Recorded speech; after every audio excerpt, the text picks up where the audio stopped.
Marion Bergina. Marie-Ange Babert. Jacques Choulet. Claire Duprat. Jean-Marc Fadiadonnet, procuration Alain Lassagne. Sophie Dupouille. Arnaud Fabre. Elisa Debrette. Yoann Labarrère a donné procuration à Jacques Choulet. Évêque. Bruno Lamaison a donné procuration à Claire Duprat. Sylvie a donné procuration à Aurélie Évêque. Christophe Priam. Alain Lassalle. Laurent Langval. Marie-Thérèse Barouillet. Christophe Vergès. Solange Pouleng. Ludovic Ducan. Christiane Chagnolot a donné procuration à Marion Berginia. Marjorie Cotous. Olivier Martinez. Nadine Pinchoré. André Lafargue. Alain Rambat. Pardon. Alain Rambat s'excuse, il vient de m'appeler il y a quelques minutes, il y a eu des soucis familial sérieux. Il n'a pas eu le temps d'envoyer les procurations. Soit vous l'acceptez, il vous l'apportera. Non, on aura été. Voilà. Merci. Voilà, vous le laissez à on nous aura procuration à Olivier, par exemple. Procuration à Olivier. Et voilà, on va passer. J'espère que ce n'est pas très grave. Jean-Luc Cazenave. Il nous faut adopter le procès verbal de la dernière séance. Y a-t-il des commentaires avant que nous l'adoptions? Y a-t-il des oppositions sur ce procès verbal? Des abstentions? J'imagine que Marjorie est avis. Alors, on va finir comme il faut la mandation. Y a-t-il donc des abstentions? Il est adopté. Premier point à l'ordre du jour, la question des techniques scolaires. C'est ce point-là qui motive que nous nous réunissions aujourd'hui. Puisqu'en fait, la loi de 2013, initiée par Vincent Payon, a rendu obligatoire la semaine à 4 jours et demi. Elle est devenue obligatoire pour toutes les écoles sous l'autorité du ministre Mme Vallaud-Belkacem à la rentrée 2014. Et à notre arrivée, nous avions mis en place des véritables TAP, écrit le PEDT, le plan éducatif de territoire, et mis en place un encadrement conforme aux exigences de la CAF au niveau des équipes scolaires.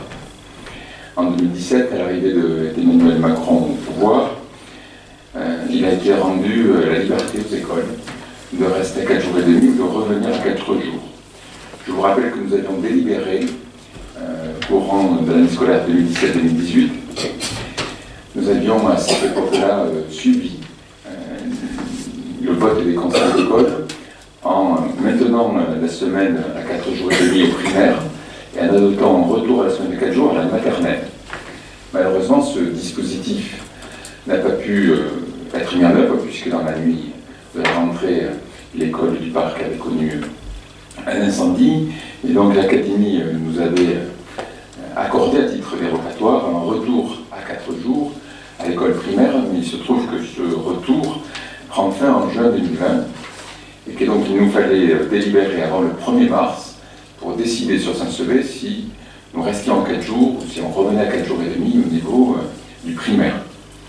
Nous avons adopté la même méthode que la dernière fois, à savoir celle de la concertation et de l'écoute des attentes des familles et des enseignants.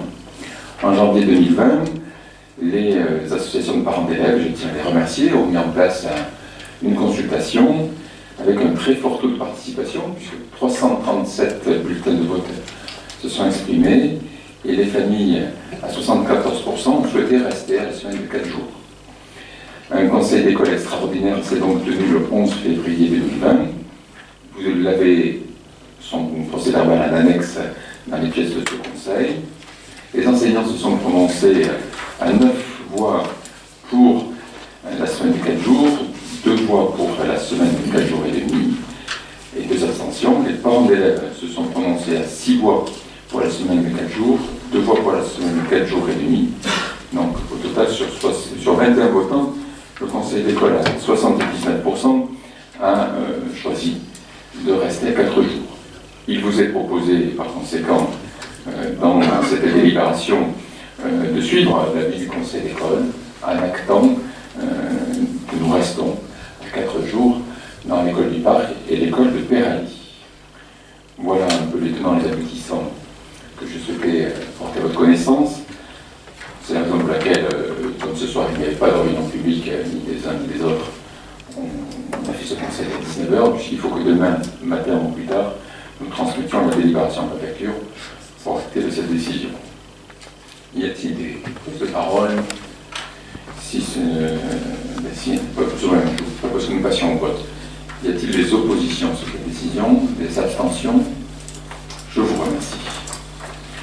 L'occasion pour moi, avant de passer au deuxième point, de vous dire que nous préparons un avenant au PEVT de façon à expliquer que nous maintenons un véritable projet périscolaire dans le temps entre la fin de l'école et 18h30, de façon à ce que ce ne soit pas une galerie, mais que nous gardions un peu l'esprit des DAP avec des petites sessions, des projets éducatifs. Et je rappelle que l'école a été conçue pour permettre ces petits ateliers avec une belle médiathèque et un service d'accueil avec plusieurs salles où les enfants pourront être au calme ou pouvoir jouer. Deuxième délibération, nous avons comme chaque année adressé à toutes les associations les dossiers de demande de subvention qui sont en train de remonter. On est en pleine période de réception.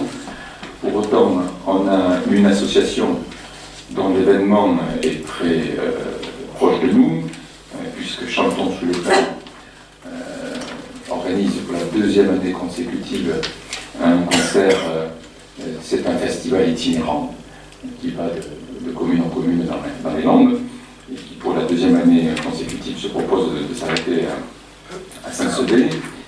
Comme le concert a lieu le vendredi 13 mars, il nous paraissait plus logique de délibérer en amont pour les assurer de la subvention qui nous est demandée. L'occasion pour moi de rappeler le programme. Nous avons donc Mathéo Langlois et Gargarousse, puisque le choix fait par Chantons sous les pins est de mettre en avant la scène française qui fait de la variété française, mais qui est un peu en dehors du Star System, et c'est souvent de belles surprises. Donc, je ne peux que vous inviter à venir à la salle capitulaire le 13 au soir. C'est la même convention que l'année précédente. Et donc, sauf s'il y a des questions, je propose que nous adoptions. Y a-t-il des oppositions? Des abstentions? Je vous remercie. L'occasion pour moi de rappeler que nous avons, dans le budget préventif adopté le 27 décembre, un budget de loi de subvention identique à celui de 2019. Troisième point, je rappelle que depuis que la région a pris la compétence en matière de transport scolaire, il y a toujours la règle des 3 km qui prévaut. Jusque-là, c'était le département, la commune finançait auprès du département la prise en charge du transport pour les familles qui étaient à moins de 3 km. Et ces dernières donc pouvaient avoir le transport scolaire gratuit. Depuis que c'est la région, c'est un peu différent, puisque les familles ont le transport scolaire qui leur est facturé, et donc c'est la commune qui doit délibérer pour leur adresser une subvention à hauteur du coût du transport scolaire, pour qu'au final, on en revienne au même, que ce soit gratuit. On a fait des publications sur Facebook, sur le site internet, sur les panneaux lumineux pour faire savoir ce dispositif. Il se trouve donc déjà délibéré pour des subventions à l'attention de plusieurs familles. Une des familles est dépassée à travers les mailles du filet, et donc il vous est proposé ce soir d'attribuer la même subvention à cette famille-là.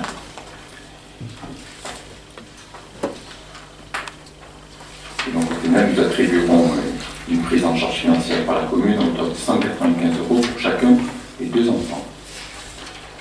Y a-t-il des oppositions, des abstentions? Je vous remercie. Quatrième point, c'est une délibération qui est le fruit de plusieurs mois, même années de travail de la part du CIMAL, qui est un syndicat intercommunal du moyen adourlandais, c'est-à-dire un syndicat mixte qui réunit toutes les communes entre Dax et R, et nous gérons donc en commun l'entretien de la tour. Cette instance de siège et où il y avait Christophe Lasté qui siégeait jusqu'à il y a 2 ans, a mené beaucoup de réunions avec tous les propriétaires pour trouver un itinéraire le plus beau possible, le plus pratique possible, qui longe la tour et qui permettra donc à terme d'aller de R jusqu'à Dax en passant bien évidemment par Sainte-Sevère, à pied, voire certains endroits en vélo, et si j'ai bien compris, à certains endroits même à cheval. Sur la cartographie que vous avez sous les yeux, il y a quelques lieux qui vont être particulièrement sympathiques. On a notamment la piste, le sentier qu'avait mis au jour la PA Jogging pour une randonnée VTT il y a 2 ans, qui, lorsque vous êtes à l'ancienne Soulimat, vous allez sur la gauche quand vous venez du centre-ville. Là, vous avez la tour complètement naturelle, en face du terrain, si vous voulez. Et on la longe en plein endroit. C'est une vision totalement différente des berges aménagées que nous connaissons entre les 2 ponts. Et ça rejoint donc au Greil. Si vous allez de l'autre côté, on va longer la tour au niveau des Gravières. Aussi, c'est un lieu peu connu des habitants.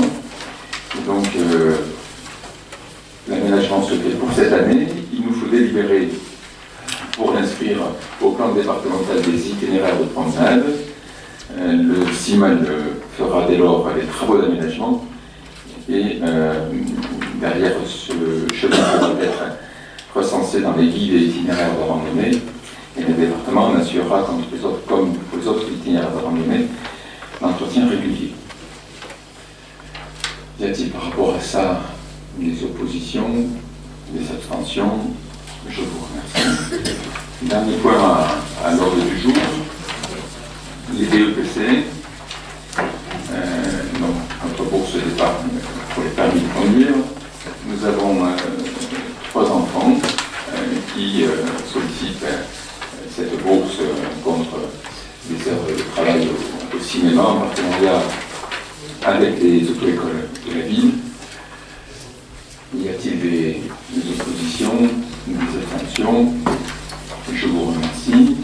L'occasion pour moi, en conclusion, de vous faire 2 petites annonces. Samedi prochain, 7, nous avons jazz cloître, puisque les écoles de musique de Marciac viennent répéter avec l'orchestre de l'école de musique de Sainte-Sevère et se produira en concert samedi soir, chantons sous les pleins de 13, et vous l'avez sur votre petite table. Le carnaval, à poil et à plume, c'est mieux que le programme de chasse. C'est le CNJ qui a choisi le thème. Je remercie le service d'éducation de la ville qui en a assuré la présentation. Il y a le soir, on se le dise, une soirée tartiflette avec les pop, shipper, rock, 90, c'est toute mon adolescence. Pour finir sur une note plus sérieuse, nous avons 5 conseillers municipaux qui ne se représentent pas dans notre élection. Je voudrais souhaiter à toutes celles et tous ceux qui ne se représentent pas mes remerciements pour l'engagement public qui a été le leur. Une attention particulière à Alain Rambat. Je crois qu'il avait fait 4 ou 5 mandats. Je crois qu'il est élu depuis 1989. 83. 6 mandats, c'était notre doyen en ancienneté. Et remercier André, qui a pris 2 mandats comme adjoint, et fait un mandat avec nous, et Nadine. C'était prendre du recul. Je souhaite une bonne campagne et à toutes et tous. Et puis, à très bientôt.